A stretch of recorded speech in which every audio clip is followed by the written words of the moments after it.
ప్రధానమంత్రిగా 11 సంవత్సరాల సందర్భంగా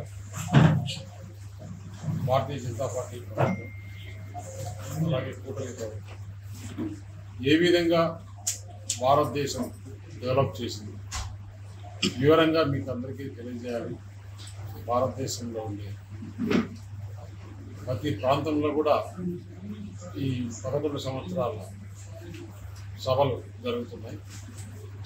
ఎందుకంటే ముఖ్యంగా మొట్టమొదటిగా ప్రపంచ దేశాలలో మన భారతదేశం ప్రతిష్టాత్మకంగా మనకు ఇతర దేశాల్లో భారతీయులకు గౌరవం ఉండే విధంగా మన ప్రధానమంత్రి గారు బ్రహ్మాండంగా భారతదేశ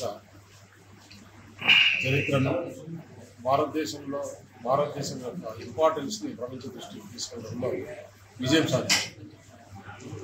ఎందుకంటే ప్రపంచంలో ఈరోజు మనం ముఖ్యంగా తీసుకుంటే మన ప్రభుత్వంలోకి వచ్చినప్పుడు 2014లో ఎక్కడో ఉన్నాం.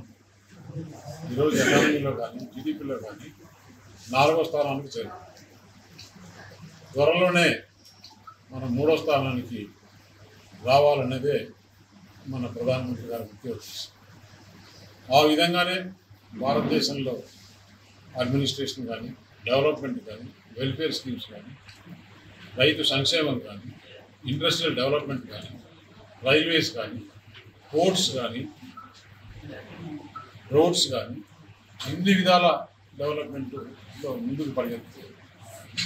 ఎందుకంటే మనం జీడిపిలో ఈరోజు 6 నుంచి 7 ప్రపంచ దేశాల్లో మనం మొదటి స్థానంలోకి వచ్చేదానికి ప్రయత్నం చేస్తాం. 5 ట్రిలియన్ ఎకానమీ అనేది దగ్గరలోకి వచ్చేసింది. అలాగే 2047 విజన్ పెట్టుకొని వికసిత్ భారత్ ఏ విధంగా ముందుకెళ్ళాలి అనే ప్రణాళికతో ఒక long term vision, short term vision, mid term విజన్తో మన ప్రధానమంత్రి గారు ముందుకెళ్తున్నారు. ఒక సైడు చూస్తే చట్టాలు ఏ విధంగా మార్పు తీసుకురావాలి, ఈ పాత చట్టాలన్నీ తీసేసి ప్రజలకు ఉపయోగపడే విధంగా ఎలా తీసుకురావాలి, ఏ విధంగా చేస్తే బాగుంటుందని చూస్తే మనం చూసాం. ట్యాక్స్ విధానంలో జిఎస్టీ విధానంలో ఆ రోజు మార్పు తీస్తే 2017లో ఈరోజు బ్రహ్మాండంగా దాదాపు 1,50,000 కోట్లు మంత్లీ వచ్చేదానికి కూడా మనం చూసాం. అంటే దాదాపు 20 లక్షల కోట్లు ఒక జిఎస్టీలోనే వచ్చేదానికి ఎక్కడ కూడా ట్యాక్స్ ఎవాషన్ లేకుండా సింగిల్ ట్యాక్స్ విధానంతో ఈరోజు మనం ముందుకెళ్తున్నాం. వ్యాపారస్తులకు అందరికీ కూడా, ప్రతి ఒక్కరికి కూడా అనుకూలంగా, ఎవరైనా దొంగ వ్యాపారం చేసే వాళ్ళు ఎక్కడ కూడా ఆ విధానం మాని ఒక మంచి ట్యాక్స్ కట్టి దేశాభివృద్ధి తోడ్పడుతూ, అదే ట్యాక్స్లో చిన్న చిన్న వ్యాపారులకి మినహాయిస్తూ మిగతా అన్నిటికి కూడా ట్యాక్స్ చేస్తూ జిఎస్టీ కౌన్సిల్ ఎవ్రీ క్వార్టర్లీ ఒకసారి రివ్యూ చేస్తూ ఏది పెంచాలి, ఏది తగ్గించాలి, ప్రజలకు ఏది చేస్తే మేలు జరుగుతుంది ఉద్దేశంతో ఆ విధంగా జిఎస్టీ బిల్ తీసుకురావడం ఇది బ్రహ్మాండంగా ప్రపంచ దేశాలతో మనం పోటీ పడే విధంగా ఈరోజు ట్యాక్స్ విధానంలో మనం ఉన్నాం. ఒక స్టేట్లో ఒకటే ట్యాక్స్, భారతదేశం అంతా కూడా ఒకటే ట్యాక్స్ ఉండాలనే ఉద్దేశంతో జిఎస్టీ తీసుకురావడం. అదే కాకుండా ఆర్టికల్ 370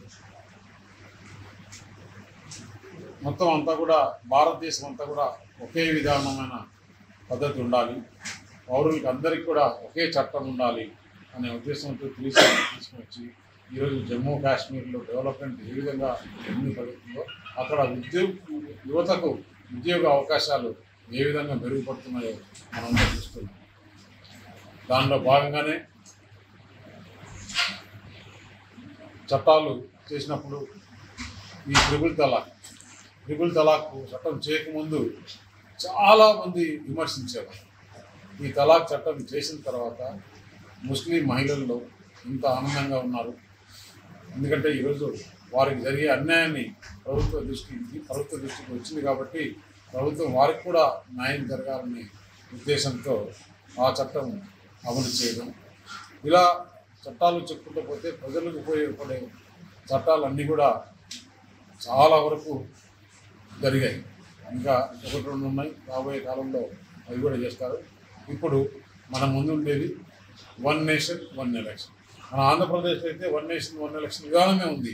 మన ఆంధ్రప్రదేశ్ కానీ ఒడిశా కానీ ఇది భారతదేశం అంతా కూడా ఒకేసారి ఎలక్షన్ తీసుకొస్తే ఖర్చులు తగ్గుతాయి. ప్రతిసారి కూడా ఈ ఎలక్షన్ కోడ్ వచ్చి ఆ కోడ్లో ఆఫీసర్లందరూ కూడా ఆ పనిలో ఉంటారు. డెవలప్మెంట్ చేసేదానికి ఇబ్బందిగా ఉంటుంది. ఒకేసారి ఎలక్షన్ అయితే అందరికీ మంచి జరుగుతుందనే ఉద్దేశంతో అది జాయింట్ పార్లమెంటరీ కమిటీ కూడా జరిగింది. రాబోయే రోజుల్లో అది కూడా చేసేదానికి మనకు అవకాశం ఉంది. ఇండియా పాకిస్తాన్ ఉద్రిక్తతలపై లేటెస్ట్ అప్డేట్స్ కోసం డౌన్లోడ్ చేసుకోండి RTV లైవ్ యాప్.